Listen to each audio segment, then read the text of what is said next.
ತಂದೆ ತಾಯಿ ಪಡುವಂಥ ಕಷ್ಟವನ್ನು ಮಕ್ಕಳಿಗೆ ಗೊತ್ತಾದರೆ ಮಕ್ಕಳ ಮನಸ್ಸು ನೋಯುತ್ತೆ ಅಂತ ಆ ತಂದೆ ತಾಯಿ ಎಷ್ಟೇ ಕಷ್ಟಪಟ್ಟರು ಉಪವಾಸ ಇದ್ದರೂ ಕೂಡ ಮಕ್ಕಳಿಗೆ ಗೊತ್ತಾಗದ ರೀತಿಯಲ್ಲಿ ಅವರು ನಮ್ಮನ್ನು ಬೆಳೆಸ್ತಾರೆ ಸ್ನೇಹಿತರೆ.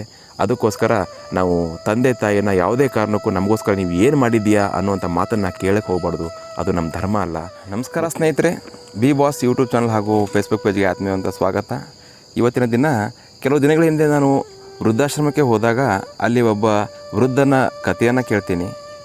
ಅವರು ತನ್ನ ಮಗನಿಗೋಸ್ಕರ ಎಷ್ಟು ಕಷ್ಟಪಟ್ಟಿರ್ತಾರೆ ಅಂತಂದರೆ, ಆತ ಅನಾರೋಗ್ಯದಿಂದ ಬಳಲ್ತಾ ಇರಬೇಕಾದ್ರೆ ಅವರು 21 ದಿನಗಳ ಕಾಲ ಉಪವಾಸ ವ್ರತವನ್ನು ಮಾಡಿ ತನ್ನ ಮಗನನ್ನು ಬದುಕಿಸ್ಕೊಂಡಿರ್ತಾರೆ. ಅದು ಅಲ್ಲದೆ ಆತನಿಗೋಸ್ಕರ ಏನೆಲ್ಲ ಮಾಡಿರ್ತಾರೆ ಅವರು.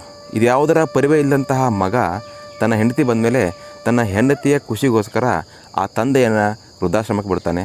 ಅದು ಅಲ್ಲದೆ ವೃದ್ಧಾಶ್ರಮದಲ್ಲಿ ಆ ತಂದೆ ಹೇಗಿದ್ದಾನೆ, ಏನು ಮಾಡ್ತಾಯಿದ್ದಾನೆ, ಆರೋಗ್ಯವಾಗಿದ್ದಾನಾ ಇಲ್ವಾ ಅನ್ನೋದನ್ನು ವಿಚಾರಿಸೋಕ್ಕೂ ಕೂಡ ಆತ ಆ ಒಂದು ವೃದ್ಧಾಶ್ರಮಕ್ಕೆ ಬಂದಿರಲ್ಲ ಸ್ನೇಹಿತರೆ. ಅವರ ಒಂದು ಕಥೆಯನ್ನು ಕೇಳಿದಾಗ ನನಗೆ ಮನಸ್ಸು ವಿಲ ಅಂತ ಒದ್ದಾಡ್ಬಿಡ್ತೀವಿ ಸ್ನೇಹಿತರೆ. ಅದಕ್ಕೋಸ್ಕರ ಅವರ ಒಂದು ವ್ಯಥೆಯನ್ನು ಒಂದು ಕವನದ ರೂಪದಲ್ಲಿ ತಮಗೆ ಹೇಳಬೇಕಂತ ಅಂದ್ಕೊಂಡೆ ಸ್ನೇಹಿತರೆ.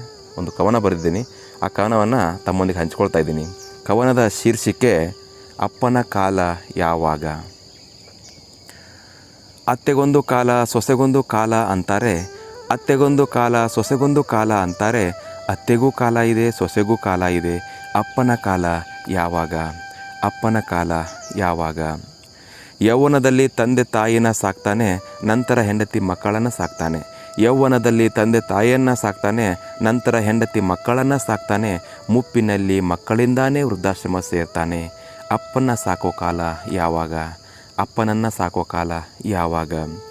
ಜೀವನವಿಡೀ ದುಡಿದು ಮಕ್ಕಳನ್ನು ಬೆಳೆಸ್ತಾನೆ, ಮಕ್ಕಳ ಆಸೆಯಂತೆ ಅವರನ್ನು ಓದಿಸ್ತಾನೆ. ಜೀವನವಿಡೀ ದುಡಿದು ಮಕ್ಕಳನ್ನು ಬೆಳೆಸ್ತಾನೆ, ಮಕ್ಕಳ ಆಸೆಯಂತೆ ಅವರನ್ನು ಓದಿಸ್ತಾನೆ. ಕೇಳಿದ್ದನ್ನೆಲ್ಲ ಕೊಡ್ತಾನೆ, ಕೇಳಿದ್ದನ್ನೆಲ್ಲ ಕೊಡ್ತಾನೆ, ತಾನು ಅರೆ ಹೊಟ್ಟೆ ಬಟ್ಟೆಯಲ್ಲೇ ಇರ್ತಾನೆ. ಕೇಳಿದ್ದನ್ನೆಲ್ಲ ಕೊಡ್ತಾನೆ, ತಾನು ಅರೆ ಹೊಟ್ಟೆ ಬಟ್ಟೆಯಲ್ಲೇ ಇರ್ತಾನೆ. ಬೆಳೆದ ಮಕ್ಕಳು ಅಪ್ಪನನ್ನು ಕೇಳ್ತಾರೆ, ನನಗೋಸ್ಕರ ಏನು ಮಾಡಿದೀಯಾ ಅಂತ. ಬೆಳೆದ ಮಕ್ಕಳು ಅಪ್ಪನನ್ನು ಕೇಳ್ತಾರೆ, ನನಗೋಸ್ಕರ ಏನು ಮಾಡಿದೀಯಾ ಅಂತ. ಅಪ್ಪನ ಬೆವರಿಗೆ ಬೆಲೆ ಯಾವಾಗ, ಅಪ್ಪನ ಬೆವರಿಗೆ ಬೆಲೆ ಯಾವಾಗ. ಬಣ್ಣ ಬಣ್ಣದ ಬಟ್ಟೆಗಳು ಸಿಹಿ ತಿಂಡಿಗಳನ್ನು ಮಕ್ಕಳು ಕೇಳದಿದ್ದರೂ ತಂದು ಕೊಡ್ತಾನೆ. ಬಣ್ಣ ಬಣ್ಣದ ಬಟ್ಟೆಗಳು ಸಿಹಿ ತಿಂಡಿಗಳನ್ನು ಮಕ್ಕಳು ಕೇಳದಿದ್ದರೂ ತಂದು ಕೊಡ್ತಾನೆ. ಆದರೆ ಅದೇ ಮಕ್ಕಳು ಬೆಳೆದ ಮೇಲೆ ತಂದೆ ಕೇಳಿದರೂ ಮುದಿ ವಯಸ್ಸಿನಲ್ಲಿ ನಿನಗೆ ಯಾಕೆ ಈ ಶೋಕಿ ಅಂತಾರೆ. ಆದರೆ ಅದೇ ಮಕ್ಕಳು ಬೆಳೆದ ಮೇಲೆ ತಂದೆ ಕೇಳಿದರೂ ಮುದಿ ವಯಸ್ಸಿನಲ್ಲಿ ನಿನಗೆ ಯಾಕೆ ಈ ಶೋಕಿ ಅಂತಾರೆ. ಅಪ್ಪನ ಆಸೆ ಈಡೇರೋದು ಯಾವಾಗ, ಅಪ್ಪನ ಆಸೆ ಈಡೇ